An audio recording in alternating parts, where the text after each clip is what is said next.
ఆత్మ నివేదన అంటే ఏంటంటే, మనల్ని మనం ఆ భగవంతుడికి అర్పించుకోవడం.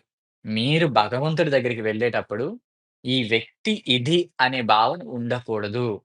మీకు తగిలించుకున్న ఆ స్టిక్కర్‌లన్నీ తీసేయండి ఫస్ట్.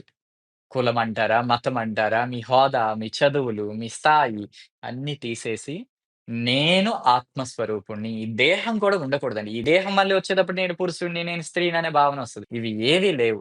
ఉన్నది ఒకటే నేను ఆత్మస్వరూపుడిని. నేను చేరుకోవాల్సింది పరమాత్మ దగ్గరికి. కాబట్టి ఆ పరమాత్మ దగ్గరికి నేను వెళ్తున్నాను అని చెప్పి నిన్ను నువ్వు ఆ భగవంతుడికి అర్పించుకునేటువంటి స్థితి ఏదైతుందో అదే ఆత్మ నివేదన.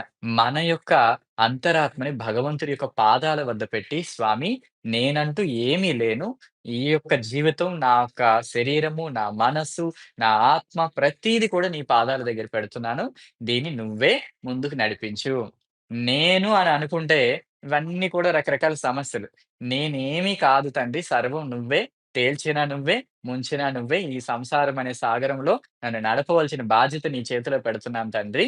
I am nothing. ఎవ్రీథింగ్ నువ్వే అని చెప్పేసి ఆ స్వామి పాదాల దగ్గర పడి, తనను తాను భగవంతుడికి అర్పించుకునేటువంటి స్థితి ఏదైతుందో, అది ఆత్మ నివేదన.